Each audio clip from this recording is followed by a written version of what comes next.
في وصفه وقبل.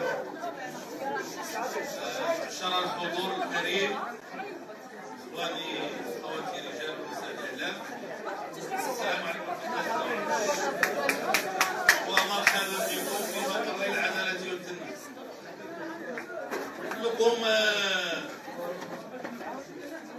تتساءلون او سؤالكم هو كيف تفسر هذه الفتاة؟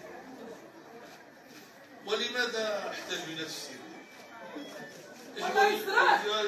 يفسرها الاخرون، اما نحن يمكن ان اخبركم ماذا عملنا كما لا يخفى عليكم.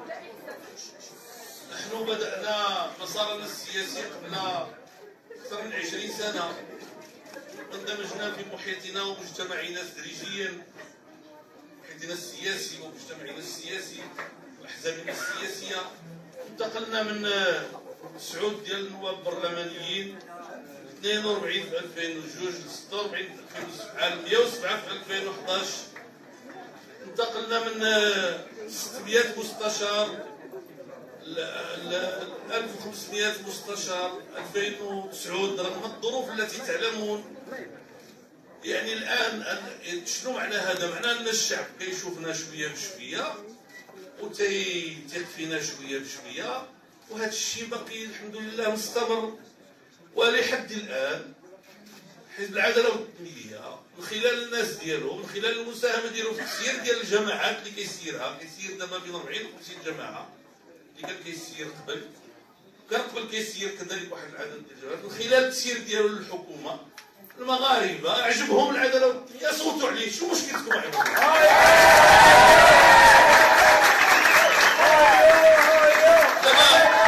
دابا غادي نسولكم، لو كان نجح شي حزب اخر ما تسولوش علاش نجح حنا حيت عجبنا المغاربه.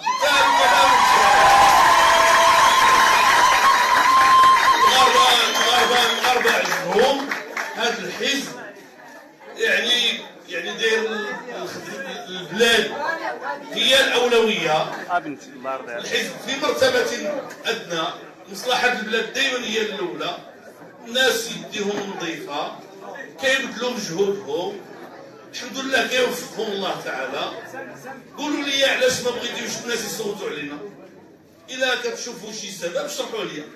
الان قولوا لي علاش الاخرين بغيتيهم بعض الاحزاب ديال المعارضه يعني كتستغرب من النتائج اللي جابت. هذه النتائج المقاربات الخاطئه اللي عملت هذه المده هذه كلها هي، وهذه فرصه باش تراجع المقاربات ديالها. والمستقبل ان شاء الله الرحمن الرحيم يعني حنا غنستمروا في هذا الطريق ديالنا، كنخدموا يعني بطريقه. عرفتي بحال اش حنا كنخدموا؟ بحال النمله مع الصرصار.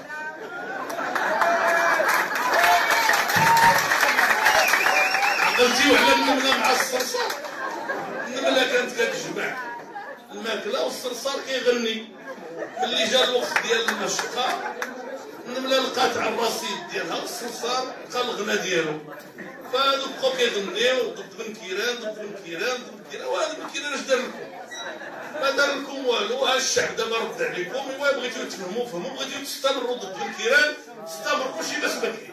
احنا مستمرين. والسلام عليكم ورحمه الله.